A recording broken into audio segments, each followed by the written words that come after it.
Good evening, it's 5 o'clock, and here is a live look in Florida right now. In less than 8 hours, Hurricane Milton is expected to make landfall there. And it could become one of the most destructive hurricanes on record. You're taking a live look right now at a dock in St. Pete. There you can see the rain is following, and you can see the force of the wind on those palm trees there and the boats as well. Plus, the waves just keep getting stronger and stronger in that area. The latest from the National Weather Service now is warning people that are there to shelter in place. Just hours ago, the people who live in the area were told there just wasn't much time left for them to get out of harm's way. Emergency management workers were telling them to get to an evacuation center or go to a friend's house outside an evacuation zone. And some people listened. This drone video shows a steady stream of cars heading out of harm's way on I-75 in Collier County. That's where you find Naples. You can also see huge dark clouds moving in the area from this video too. A lot of people are issuing warnings about the storm, with the FEMA director being one of them, now saying this hurricane, quote, just looks different. That sounds kind of ominous there.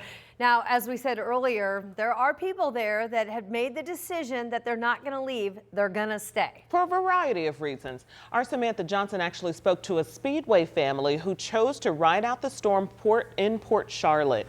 Let's get to Sam. Yeah, that's right. Mary Bewley and her husband, they've lived down in Florida for more than 2 decades now. She says she's been through several hurricanes, but she told me this one feels different. Right now, she is hunkered down with 5 other Hoosiers waiting to weather this storm.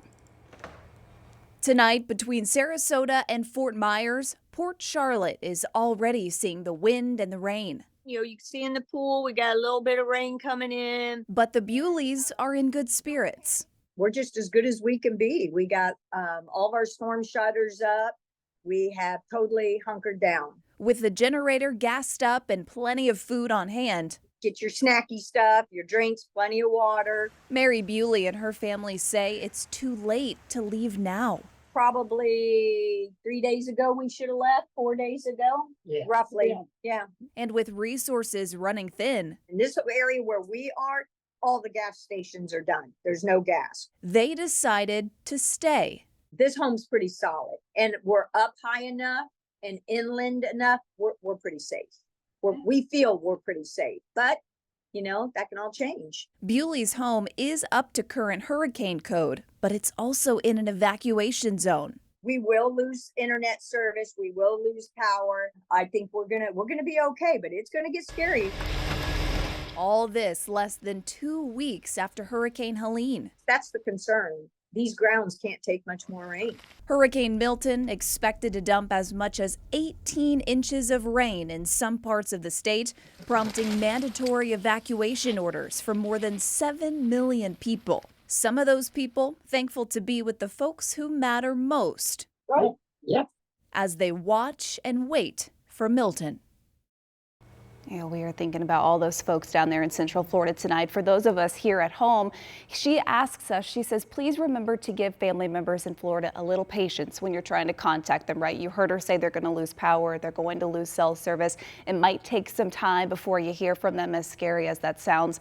In the meantime, she is asking from all of us, in her words, to send positive vibes of protection and for all of us to say our prayers about our friends down in Florida tonight. Absolutely. I mean, it could be days. We just Could don't be. know. So we're thinking about them for sure. Well, you were just down there last week, and there was still so much of a mess. Even they're not starting at a good spot. Right, leftover from Helene. Right. Yeah. And also noting there are a lot of people that can't leave. So, Yeah. Right. All right. Thank you so much, Sam.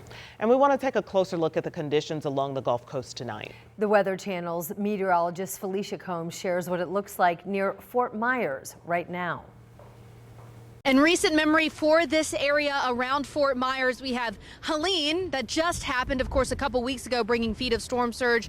And then also a couple years ago, we had Ian. Now, where I'm standing right here, this exact spot was covered in 5 feet of storm surge with Ian. That would be up to, at least my chin. We are off San Carlos Bay. You can see that off to the west here. And beyond San Carlos Bay, from around the Fort Myers area, is Sanibel Island, is Captiva as well. Those places under mandatory evacuation orders as the forecast for storm surge around this region could get up to 12 feet. Storm surge is a huge concern, but also hurricane force winds are possible, and a tornado watch that is in place until 9 p.m. this evening. We've already seen multiple tornadoes across Florida with these rain bands.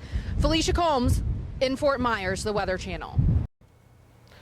So we are hearing that the storm is weakening, but we got to be careful when we say that word. Well, look, and we said this the other day when it was at this, maximum Category 5. We knew that was not how it was going to make landfall.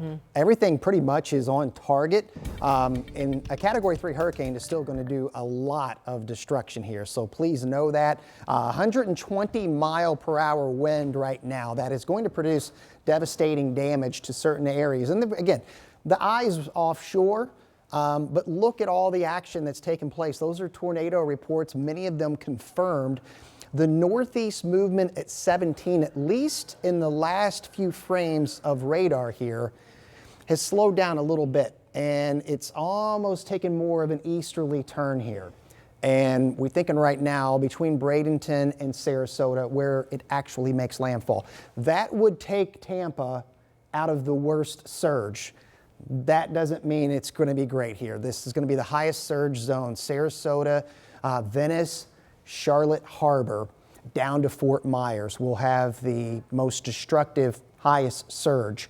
Now 6 to 9 feet expected in Tampa and 9 to 13. That's the flooding from the surge. We'll talk more about the wind impacts ahead in the forecast. All right, thank you so much, Sean. So scary. And right now, our Tegna sister station that's located in Tampa is covering Hurricane Milton's landfall, wall-to-wall coverage 24/7. If you would like to watch that, you can do so right now on WTHR+. It's free on Roku, Amazon Fire, and Apple TV. Just open the app and then you'll find it on the opening page.